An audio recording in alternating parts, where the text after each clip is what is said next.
matter or to that which is enjoyed. So we're the imitation Purusha. But then there's the Parama Purusha. There's Krishna. And he's Apurusha. He's infallible.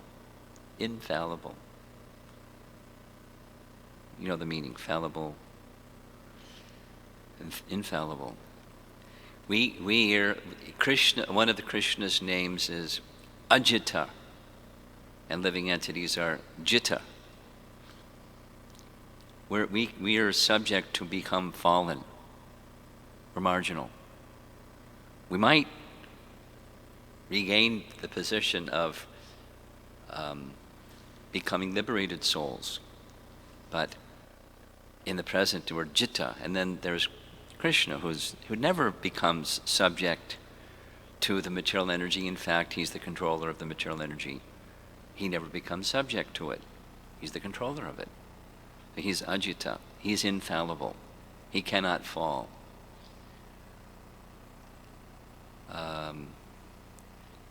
Many of you know this nice verse from Padma Purana about the holy name. Nama Chintamani Krishnas Chaitanya Rasa Vigraha Purna Shuddho Nitya Mukto, both of those. Purna Shuddho, always pure. Nitya Mukto, always liberated. And you become attached to that which is always liberated, and you become liberated just by attachment to the always liberated. That's bhakti. Okay, so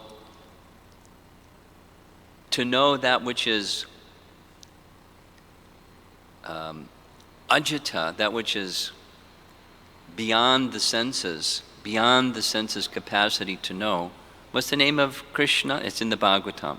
The name of Krishna, where he who is beyond the senses. There's a name for Krishna. Adhoksaja. Right? Adhoksaja. Aksaja means eyes. Adhoksaja means beyond the range of sense perception. That's Krishna. Adhoksaja. So he's knowable. That which is beyond the range of sense perception is knowable by descending knowledge, not by the other kind, not by the senses, not by the process of reason. Those are the first two. Jiva Goswami explains even the second one is dependent upon the first one. To reason something, you have to see something and then infer by logic. This indicates that. I hope you don't mind. You're okay. Okay. Have you heard the term nyaya? Logic. One of the 6 atheistic renderings, there's 6 of them. One of them that takes the Vedas and eliminates Krishna. One of them is nyaya. Nyaya means logic. And in the nyaya system, here is the classic. It's detailed, I won't, so. By inference, the classic is, there's 4 parts. In Western philosophy, it's called the syllogism. Anyone that's taken a philosophy course in college knows what a syllogism is. Have you taken a philosophy course? Didn't hear syllogism? It's classic. The syllogism, the classic syllogism. Did you take a philosophy course? Yeah. Do you remember a syllogism? Here's the syllogism. 3 parts. There's the statement, all men are mortal. Part 2, Socrates is a man. Therefore, Socrates is immortal. And then there's technical terms that make up the Western elements of logic. It's called the syllogism. And then there's the Vedic one, there's more steps. So in that's nyaya. So that the classic from nyaya is reasonable, but it's also fallible. And there's fire on the mountain. That's the, first starts with some statement. And then there's some like universal truth. Where there's smoke, there's fire. That's the second step in Nyaya. Then there's smoke on the mountain, therefore there's fire on the mountain. 4 steps instead of 3 steps. But then it could be something else. It could be a cloud, not smoke. Your perception may be wrong. Or maybe on the other side of the mountain, this is, the refutation of Nyaya. On the other side of the mountain, there could have been a fire, and then a downpour of rain for some time, then a bunch of smoke, and the wind blew the smoke on this side, and therefore there's no fire on the mountain. The fire's gone. There could be other explanations other than the logical one based on that process. And so Jiva Goswami explains, even with logic or nyaya or inference, you infer something from something. It's dependent upon sense perception. Therefore, the third one is, for Gaudiya Vaishnavas, it's right in the Bhagavatam. It's using the second one. Neti neti. That's the analysis part. It's used. Mother Jasoda used logic and reason. For example, when she came back to the place when she went to the stove where the milk was boiling, because she was feeding Krishna because he wanted to be fed, she went to the stove, and when she came back, there was a butter pot that she was using for churning, and it was broken, and there was a rock next to the butter pot, and the butter, the yogurt that was being churned into butter had leaked all over the floor or the ground. So she used logic. Krishna must have done this. She didn't see Krishna do it. She just inferred from the evidence. But she was still... So then... anyway, there's other examples. There's logic and reason that we use in devotional service. It's not final, it's not conclusive. We don't rely upon, it's not the ultimate authority that we rely upon Shabda. But that which reasonably brings the conclusion that Krishna is supreme, it's a nectar devotion. We can accept that. Krishna is supreme. And if not, we don't accept it. The logic that may lead to Krishna is not supreme, we don't accept it. Very simple. But we may utilize what's the best way to serve Krishna in this circumstance. And so we make some effort, and it may not be the best way to serve Krishna, so we withdraw it like that. We use the reasoning process all the time, but it's not our ultimate authority. Here, Prahlad is advocating the neti neti process. Then if you read carefully in Tattva Sandarbha, specifically in Jiva Goswami's commentary on his own book, he wrote Tattva Sandarbha, and then he wrote a commentary on Tattva Sandarbha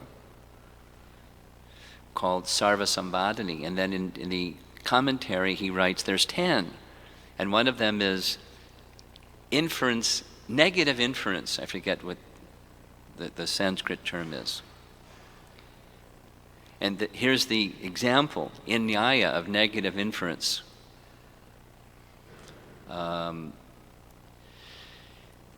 There's some name, somebody.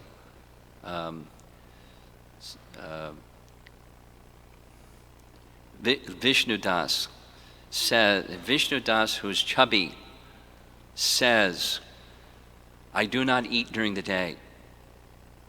So negative inference is he must eat at night. It's inference, but it's negative. It's still, so it's under an inference. It's still, from our perspective, it's just a detail. It's a different type of inference. It's negative inference, which is this, neti neti. Are you with me? Negative inference. Here's how Prabhupada explained I mean, it's in the purport, but in a class, he would ask, if you ask,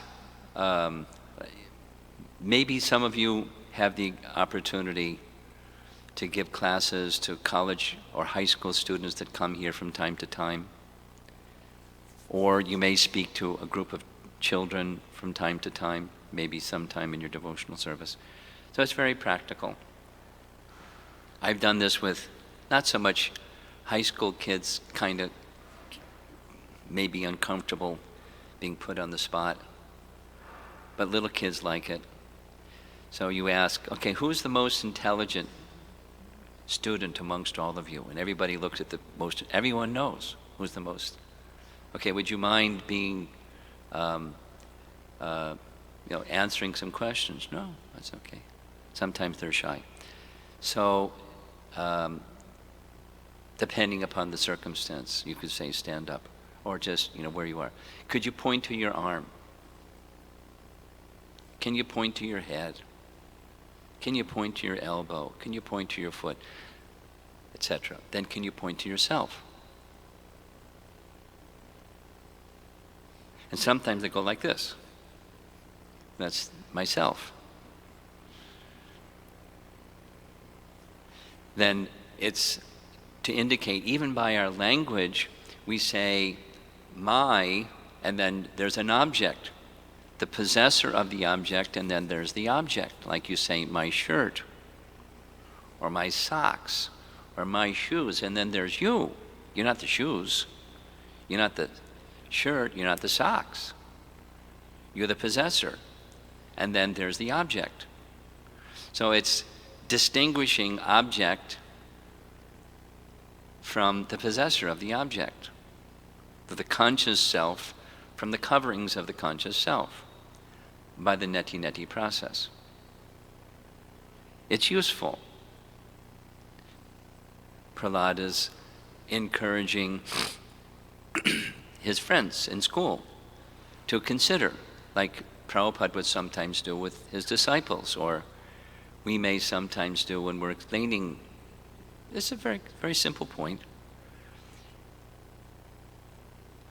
And even when someone will go, okay, the body is different than the possessor of the body, we still identify with the body, like default, because we're so accustomed to it.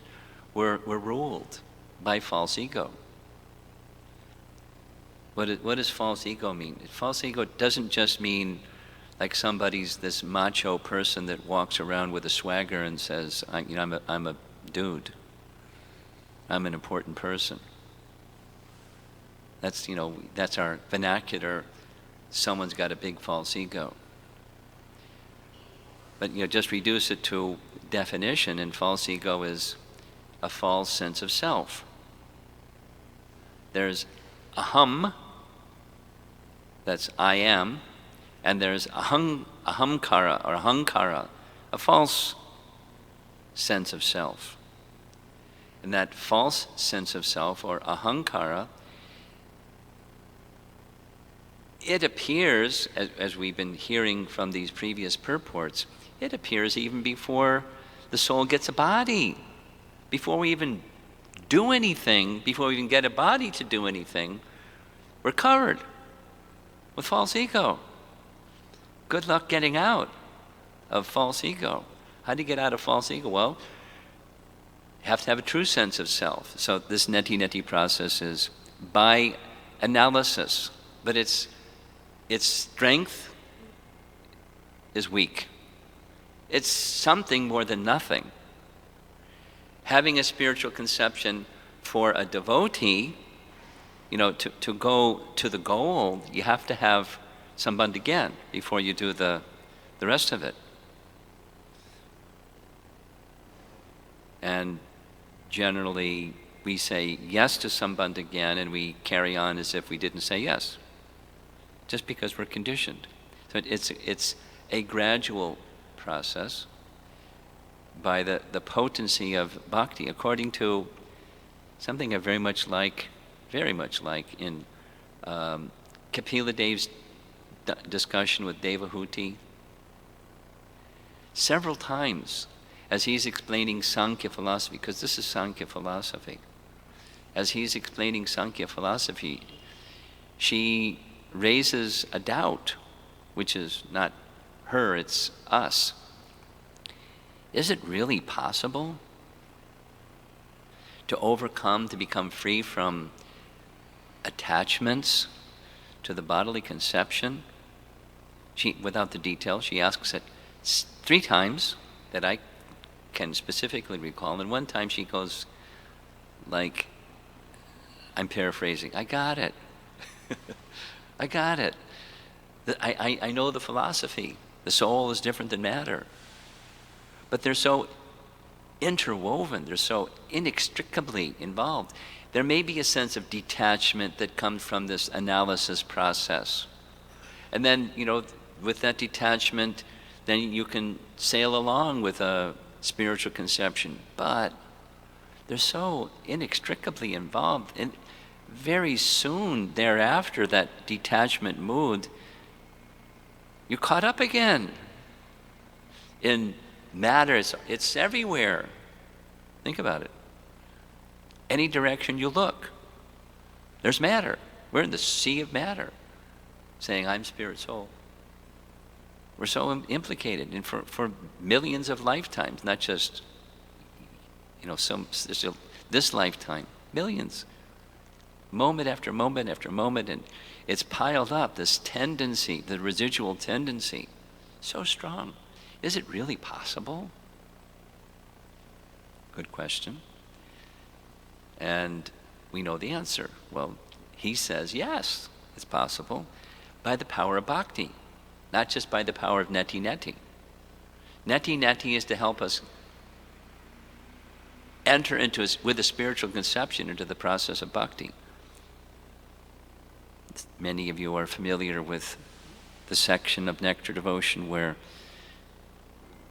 Prabhupada explains in his summary study, Nectar Devotion, that knowledge may help one get a foothold, but it's not the essence of bhakti.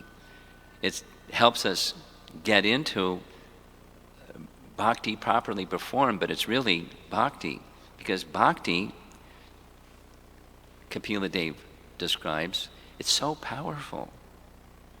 It can dissolve false ego. You can't dissolve false ego by this method. You can get an idea of what we're not. Negative inference. That's the English translation of that, one of the 10 negative. You can infer something in a negative way. Vishnu Das must eat at night.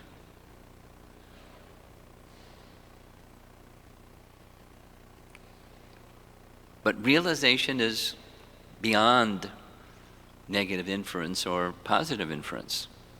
It's a gift of bhakti. What's the verse from? One of the verses from the Bhagavatam, very essential verse, Canto 1, Chapter 2, where knowledge causelessly comes for one who engages in devotional service. Vasudevi Bhagavati. Anyone know the verse? Bhakti Yoga Prayojataha. Janiyati Ashu Vairagyam Jnanam Cha. Jnanam Cha. Yad Ahaitukam. Ahaitukam means causeless. Causelessly knowledge, Jnanam, and Vairagya, detachment. They're byproducts of Vasudeva Bhagavati Bhakti Yoga, devotional service unto Vasudeva, Krishna. Realization, not just theoretical, realization beyond the neti neti. Realization. So neti neti is here just as in chapter 2 Bhagavad Gita, and chapter 7 Bhagavad Gita, and chapter 13 Bhagavad Gita. Sankhya is there. It's there in the process given by, as we heard yesterday, Devahuti Putra Kapila. But when he's giving Sankhya, it's not just theoretical. Where's it headed towards? Devotional service. Unmixed devotional service. And what's that unmixed? no more gyan. I mean, it doesn't mean you're ignorant. It means trying to understand transcendental reality through a speculative method. Here it's advocating the process of analysis to get one to the position of bhakti.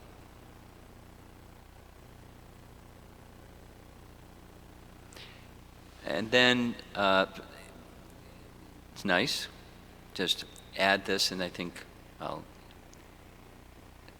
end for questions. Going back to 2 verses ago, this is text 23, verse 21 has that very nice metaphor, which means, when we read the Bhagavatam, the verses are connected. We speak on one verse, but it's actually, it's a flow. This act flow this way. It's a flow that starts with a certain premise and then expands and expands, and it's part of a conversation. Just like when we're discussing something with someone,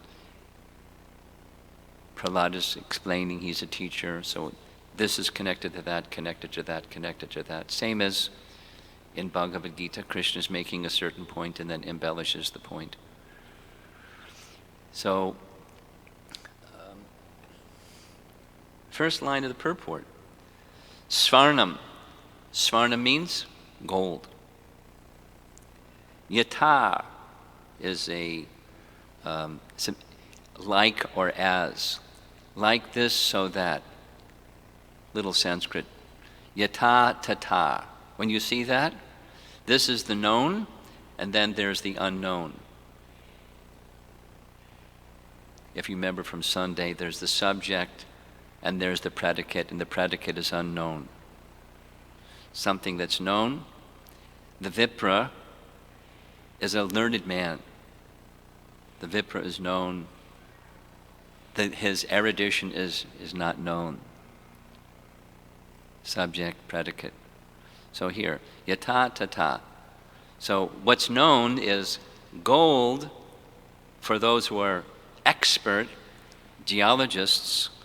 They know, I don't know how they know because I'm not, but they know where gold is and how to analyze a rock, that within the rock there's gold. So Prabhupada is giving a hint, I don't know the detail, nitric acid applied to the rock, and somehow whatever the geological reaction of gold and nitric acid, it indicates, aha, there's gold. Similarly, someone that's expert, so tata, yata tata, someone that's expert in transcendental knowledge, that is, they received knowledge from a proper source. That's what this third kind of evidence is.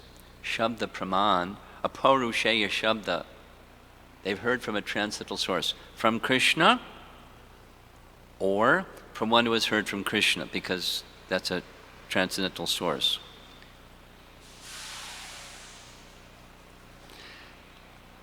Then it's possible by that knowledge, like a geologist, yata tata, the expert person can function theoretically, then apply the theoretical knowledge, and they're not this body, they're not the stone covering the gold, they're the gold. And then they can carry out their life. Exactly. When you read carefully third canto Bhagavatam, when Kapila Dev finishes this whole elaborate, mind-spinning analysis of the details of the 24 elements. I mean, here was just like a little simple one. In detail. And then at the end of that detail, that's chapter 26 of Canto 3. He ends the chapter, concludes the chapter saying, the purpose of all of this analysis is to have a spiritual conception that then is applied to the process of meditation upon the Supreme Soul. And then that meditation upon the Supreme Soul is to assist one coming to the position of serving the Supreme Soul with a spiritual conception. That's where it's headed. Now these are people, this is a Satya Yuga process where Sankhya philosophy is intrinsic to the process of meditation, and then the process of meditation is intrinsic to getting to the position of properly engaging in devotional service.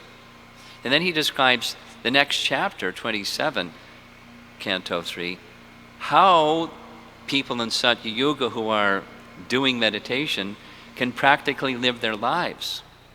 And he speaks of householders, not, sannyasis only, or brahmacharis and sannyasis only. It's Satya Yuga folks who are doing meditation and living their lives in a practical way.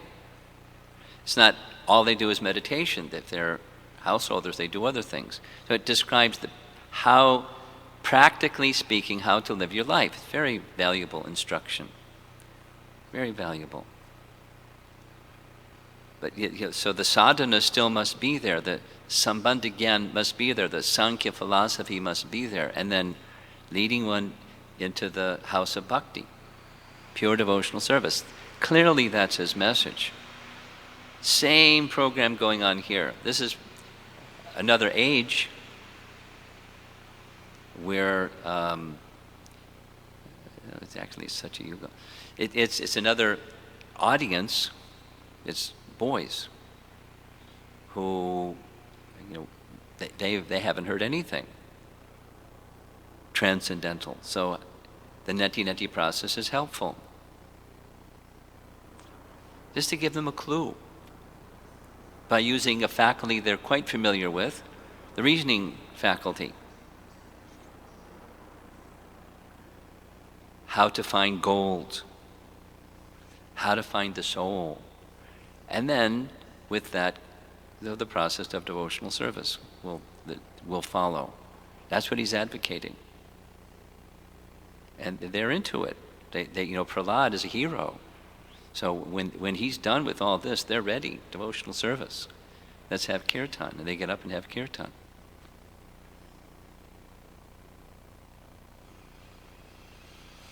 Till Sunda and Mark come in the classroom.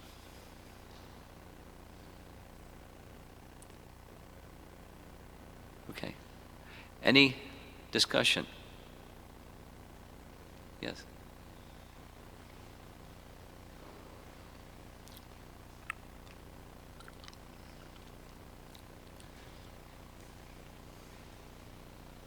Hare Krishna. Hare Krishna Maharaj.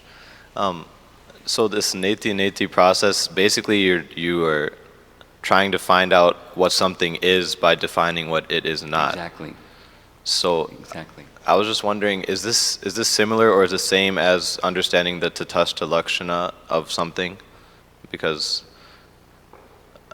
explain how you asking. I'm not sure what you're asking. Like when we for the Anyabhilashita Shunyam verse, the Swarup Lakshana, from what I understand, is that which devotional service is, and then the Tatastha Lakshana is that which Similar. It is not. Yes, similar, very similar. It's not this, it's not this. Yeah. So if it's not this and not this, what's left? Like, what do you guys do for fun? Kind of thing. What do you do? If you don't do this and you don't do that, what do you do? Yeah. Something? Yes. Yes. Hare Krishna. I was wondering, well, you said that the soul, even before it gets a body, is contaminated. So I was wondering if the subtle body stays with the soul for some time. If the subtle body does what? Stays with the soul even after it leaves Yes. the gross body. Yes. Okay. Here's how it works.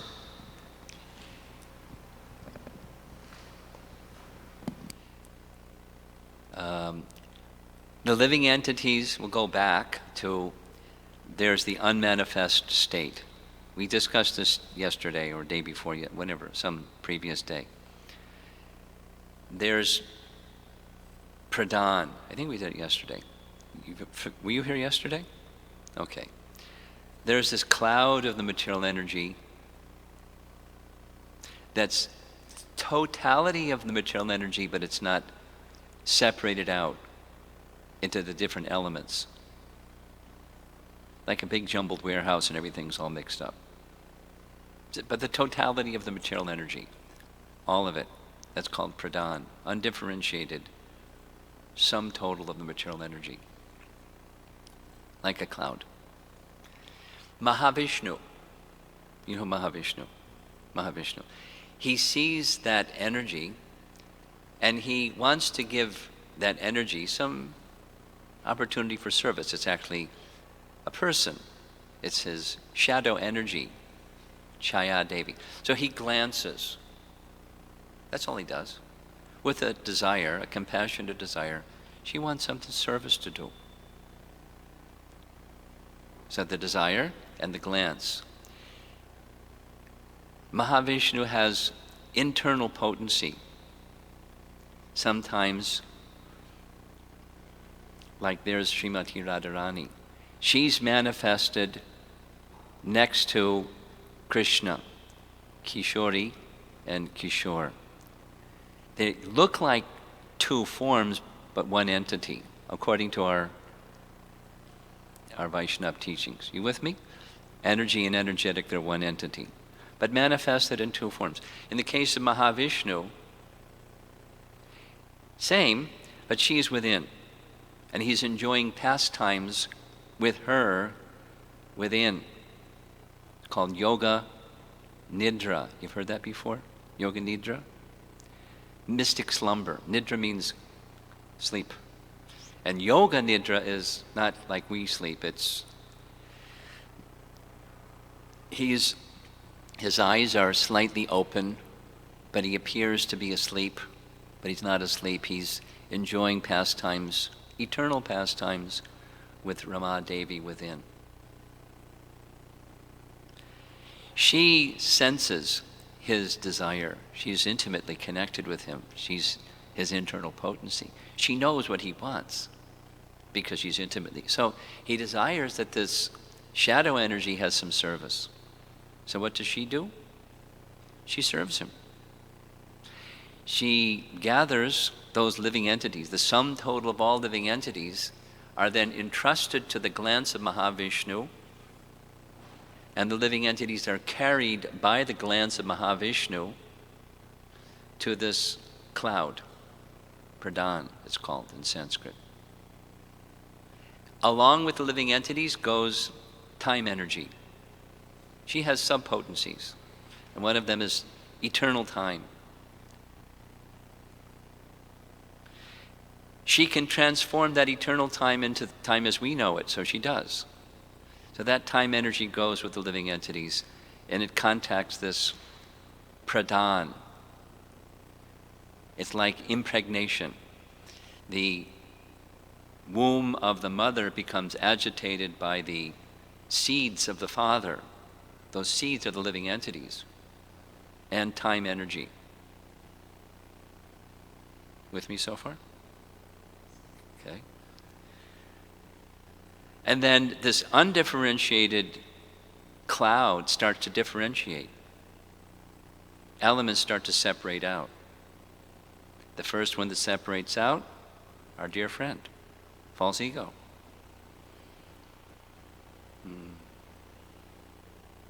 So there's the living entity. There's the time energy, because you need time for activity. Karma is dormant because time energy has been withdrawn. Now time energy is injected, karma gets activated. And the modes of nature, familiar with the modes of nature, they were dormant. Now they become agitated by the time energy and the living entities. And then all the 24 elements, one by one, becomes manifest. We discussed this yesterday, right? False ego in contact with the mode of goodness separates out the material mind. With me? False ego and the material mind. So far we have two. We're going to get up to 24. false ego in contact with the mode of passion separates out material intelligence. Now we have three. Now there's different ways that this is described. I just read yesterday from Jiva Goswami that the five knowledge acquiring senses, sight, sound, taste, touch, and smell, and the instruments of those senses manifest from that. Because knowledge, the intelligence, knowledge acquiring senses, and then the working senses. So that's 10 plus 3, that's 13. And then comes pancha, false ego in contact with ignorance, the 5 gross elements. That's the gross body, right? Earth, water, fire, or ether. And then the objects of the senses, that's another 5. So 5, the objects of the senses, plus the 5 material elements, that's 10, plus knowledge acquiring senses and working senses, that's another 10, that's 20. Now we have mind, intelligence, and false ego, that's 23. We discussed this yesterday. And then there's a 24 is contaminated consciousness. You can listen to yesterday's class to hear some discussion about that one. There's 24. Now there's a living entity and there's 24 elements. There's no bodies yet.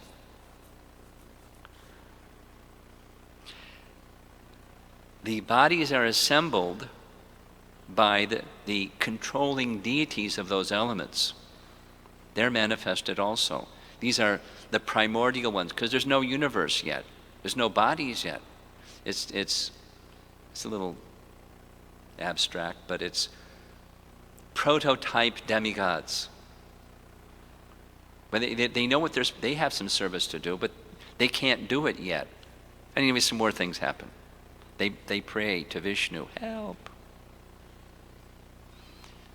So he helps. And then the universes are created, and then they form bodies. So now there's a living entity that gets a body. Now back to your question. There's a subtle and gross body. Each soul gets one. Because we wanted to enjoy separately from Krishna. That's the function of creation, enjoying separately from Krishna. It's not possible. You can't enjoy separately. But we get this illusory thing going on that we think we're like a movie. We think we can enjoy separately. So we get one. Gross and subtle body. Now, to your question. After some time, the gross body breaks down. It's kaput. It's no longer functionable. So now what happens? Which is what your question is. The gross body is left behind. The subtle body carries the soul to the next situation. And what's the determining factor? What the mind is fixed upon at the time of death, Bhagavad Gita, that state the soul will attain without fail. So what determines what the mind is fixed upon at the time of death? 2 main things, guna and karma. You know the meaning. Modes of nature and our prior activity. The prior activity is what the free will choices that we've made in the course of a particular lifetime that generates karma. And there may be some residual karma from previous lifetimes as you keep going on and on.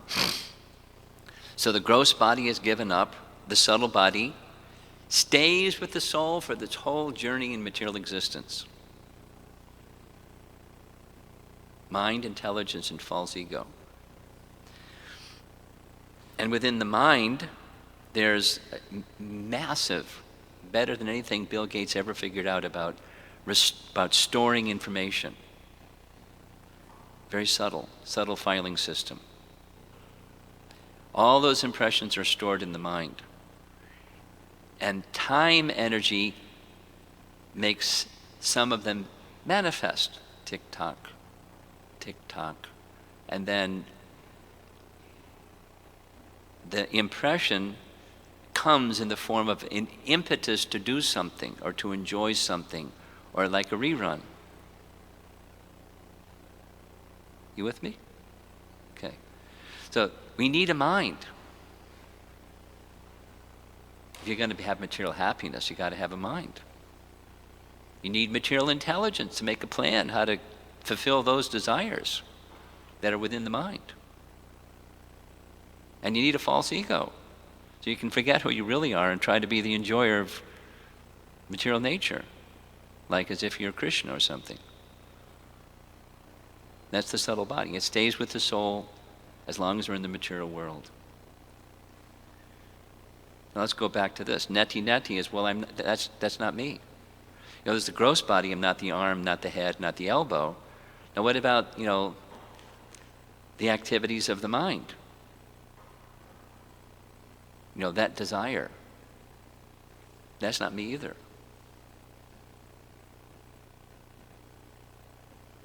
And the material intelligence is not me either. And that, our dear friend false ego, that's not me either. So it takes very strong power of analysis to even hit a home run, to get it right. I'm not the mind. But the tendency is, well, really I'm the mind. I'm so familiar with that territory, even though I know I'm not the mind, I think I'm the mind, and I just sail on. It's insufficient. But back to your question, the subtle body carries the soul to its next situation. Once you get one, it's really hard to get rid of it. And there's a whole setup, karma and the modes of nature, to keep us in jail.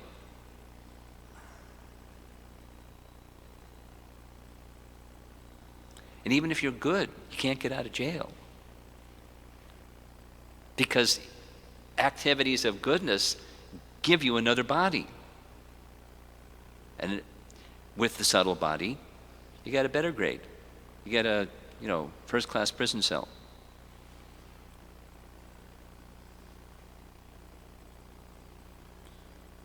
So what's the solution to that? That's what Bhagavad Gita is all about. What's the solution to that? That's what Prahlad is saying here to his friends. There's a solution. It's devotional service. But, for starters, try to understand who you're not. And by inference, negative inference, you can understand who you are. Now what are you going to do? Devotional service to Krishna.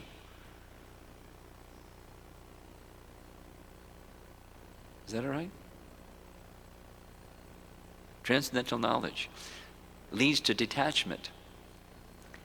And with that knowledge and detachment, then there's this pause space, mode of goodness space, where you can consider,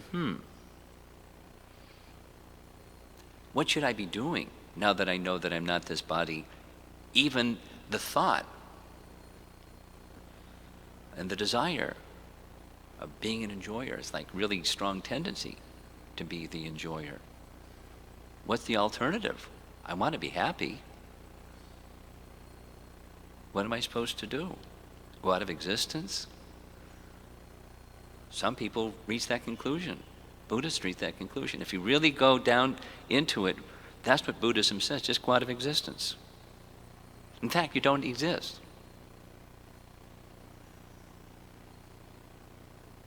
Just this morning I was reading from Tattva Sandarbha some of Jiva Goswami's commentary from Tattva Sandarbha, from his Sarva Sambhadani, on this notion that some brand of Buddhists say about Atma.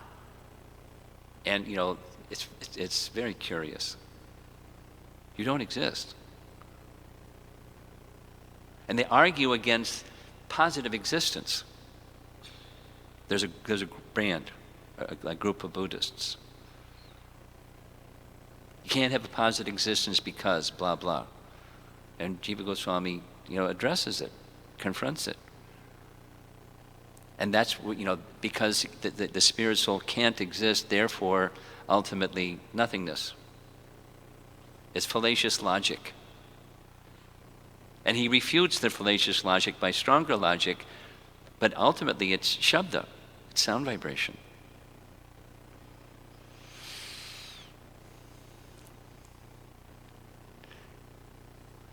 Yeah. Microphone. I wanted a clarification on the setup of the chitta, the subtle body, like the structure of the chitta, the subtle body. I've heard it described that the intelligence is closest to the soul, and then I also hear sometimes that the false ego is the most subtle. False ego is more subtle, yeah. But I've also heard it described that the intelligence is more subtle, depending on, I guess, where you're coming from. That let me, I'm not sure I'm understanding. Are you saying that intelligence is next to the soul, therefore it seems like it's more subtle than false ego? The logic would be, since it's next to the soul, it's more subtle than false ego? Yeah, and also, I mean, I guess, this is just coming from, I was reading, a devotee wrote a book on the Yoga Sutras. And A devotee what? A devotee translated the Yoga Sutras, and I guess it could be just for that particular school that they view I got about 50% of this last part. I'm sorry. I'm remember that I'm half deaf. A little farther away. A little closer? All right. You're articulate. I just can't understand because my hearing is bad. So anyways, I was reading the Yoga Sutras by Edwin Brandt, and You were reading Yoga Sutras. Yeah, and he describes the chitta as first the mind, then the false ego, then the intelligence. And his argument is because everything filters through your intelligence, which determines your ego. Because the intelligence is closer to the self than ego. And yeah, I've also heard it in our books as well, that the intelligence is like the wife of the self, like it's the closest thing. Intelligence is like what? The intelligence is like the wife. Like the wife. Of the soul. Of the soul. Okay. Well, there's somebody even closer than the wife to the soul. And that's the sense of who I am. And the sense of who I am is the springboard of intelligence. The wife. The metaphor fits from Chaitanya Mahaprabhu's teaching, from the first verse of Shikshastakam. Vidya vadhu jivanam. Vadhu means wife.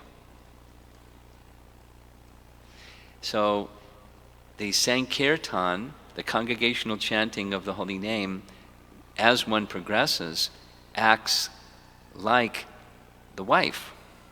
It means it awakens buddhi. But buddhi is spiritual intelligence, not the other kind. The other kind is born of the material energy. It's a material element, right? And more subtle than the intelligence is false ego. In fact, it precludes, even before there's a wife, there's a sense of false ego. And then one accepts a wife. It's something like this. It's very similar to the Narada's discussion with King Prachini Bari, where he describes this allegorical king, Paranjana, and everything's great except he wants a wife. And the wife represents material intelligence, because in order to be an enjoyer, you need material intelligence. But before there's the wife, there's the sense of, I want to be the enjoyer. It's more subtle. So material intelligence is like the wife, no problem. And the wife is very dear to the husband. The queen was very dear to King Paranjan.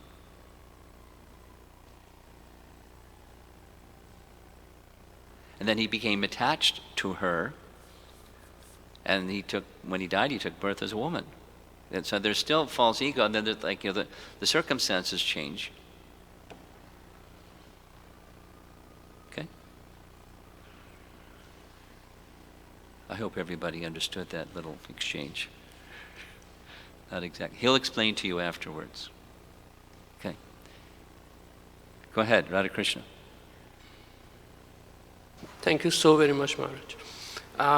A question that I always had, now it reminded me after his question, was about the description of hellish planets in Bhagavatam. It seemed to me that the spirit soul experiences the hellish planets through its subtle body. The subtle body is dragged by Yamadutas to hell. I don't know if there he gets a gross body or not. And then the related question would be those like other like 8,400,000 life forms, they are not considered as hellish lives? Or the parallel question would be why the experience of the heavenly planets is not like experienced by just subtle body? Do we have gross bodies in heavenly planets? Translation?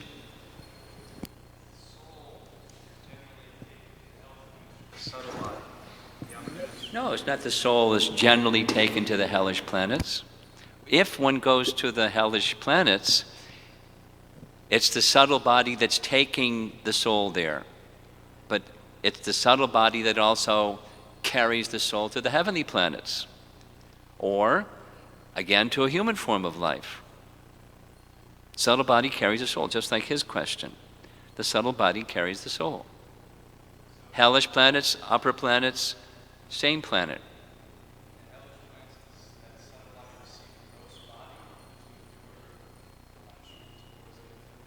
While in the, this is my understanding, which means I'm open for a clearer and better understanding. But my understanding is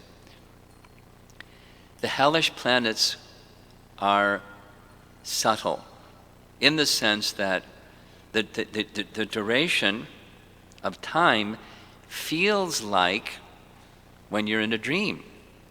A whole bunch of time passes and it's just a flash, just moments. So the experience is a genuine experience of those different kinds of sufferings that you read about in the 5th canto Bhagavatam. And the suffering in that condition is so severe. The living entity pleads, get me out of this condition.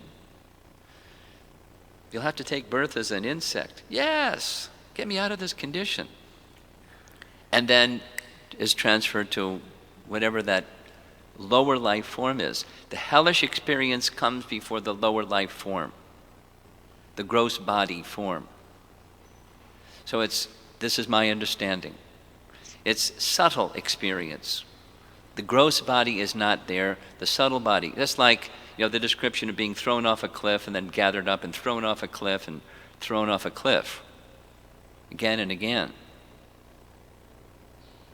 Or put in a vat of boiling oil and cooked, and then put back again in a vat, and like again and again, like may happen in a dream, like a rerun of a bad dream. It just keeps happening again and again, and it's the pain is it's being pierced by lances and all kinds of. It's subtle, because gross bodies would be kaput with those things. But in the subtle body, you don't die. You just undergo the misery again and again. But something like some persons, it is reported. I'm repeating a report. Some persons have their limbs amputated from gangrene or whatever it is, and so the limb is gone. And after the amputation, they still feel pain of the limb that's no longer there. The pain they feel is in the mind. It's not physical pain anymore, not gross physical pain. It's subtle pain. They feel it. Pain is in the mind. Although you can measure pain from, neurological events, but it's just neurological event. That's not pain, it's the perception of the neurological event. It's in the mind. And happiness is within the mind. Sukha and dukkha is within the mind. And then one gets a gross body. So it can be a heavenly or a lower life form. But before that is the hellish planet. He wants the microphone again. You just mentioned. I want to more clarification right after the sentence that you said. But to quantify my question, the good karma and the bad karma do not neutralize each other. So for bad karma, the living entity experiences that subtle form of hell. And then for the good karma, does the living entity experience the heavenly planets with, again, a subtle body, or does he gain a gross body to experience the heavenly planets?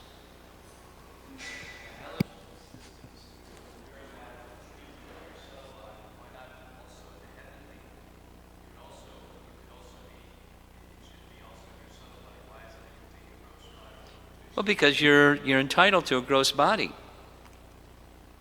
Therefore, the happiness of the heavenly experience is in the mind. You know this example of daydream, night dream? So, you familiar with that one? No. Yeah. Are you familiar with that one? Daydream, night dream? So we'll do it just quickly. At night, you may have a dream. And the dream at night may be, I'm a king, and I'm enjoying sitting on the throne and enjoying kingly opulence. It's just a dream. And then in that same dream, into the royal palace comes a tiger, and the tiger's attacking me, and I scream. Because I scream, I wake up. There was no tiger. There was no throne. It's just a dream. And that dream has no more reality than during the daytime. We're dreaming. It's within the mind. So the heavenly planet, we're within, the happiness of heavenly life is, beauty is in the eyes of the beholder. It's within the mind.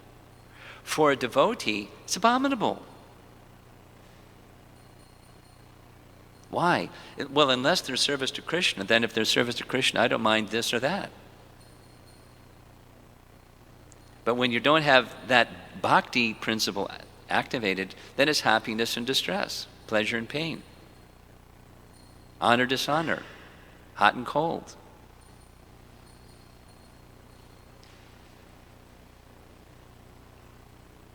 The advice, chapter 2, is you tolerate it.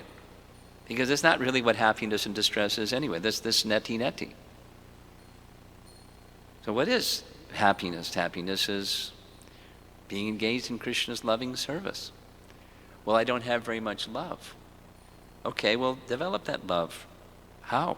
Bhakti process. Sadhana bhakti.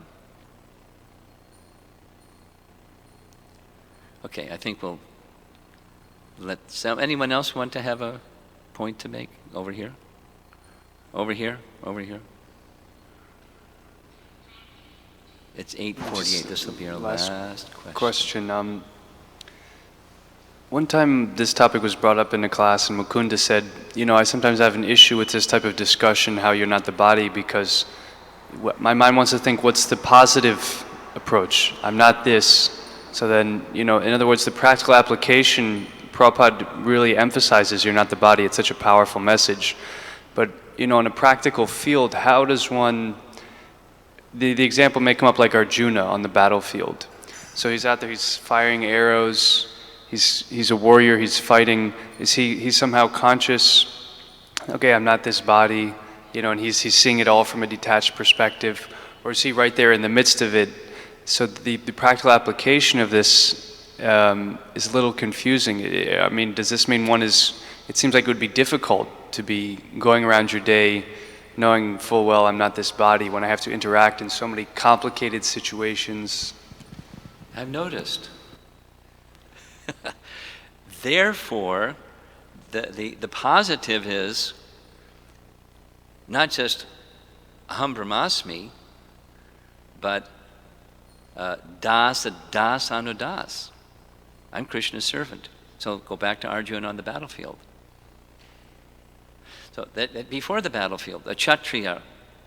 Now, for you and for me, we're not Kshatriyas, and getting smashed by an opponent, you reel. It's like, wow. But for a Kshatriya, they like. That's happiness. Just like for a Brahmana, the austerity, just like, the austerity of fasting all day on Janmashtami and fasting half a day on Srila Prabhupada's Vyasa Puja and, take a deep breath, the next day is Ekadasi. But Brahmanas like that. Brahmanas like that. Austerity is something Brahmanas like, not something that, yuck, oh no, it's Janmashtami, I've got to fast.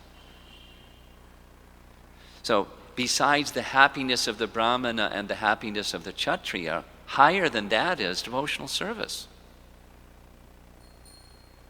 When the arrows are coming at Arjuna, he's not even paying attention to the wounds. He's so absorbed in devotion to Krishna. It's inconsequential. He's a hero. So he can take the wounds. But more than that, not only he can defeat those who are able to wound him, he's in devotion to Krishna. That's the strength that carries one beyond, I'm not this body. It's the positive, exactly as you said. That's who I'm not. Now who am I? Well, I'm spirit soul. That's neutral. What's spirit soul? It's not this. That's what it is. Definition by negation. So what's the positive? It's like the happiness of Brahmananda is compared to the water in the hoofprint of calf to a whole ocean of bhakti rasa. It's the strength of bhakti. It's the positive. So if you're a Kshatriya, take arrows, no problem. If you're a Brahmana, you engage in austerities. As a Vaishnava, it's whatever your varna may be. Not just you make it as an offering to Krishna, it supersedes altogether. You act as is appropriate for your position, but superlative. And the primary overwhelming mood is the mood of devotion to Krishna.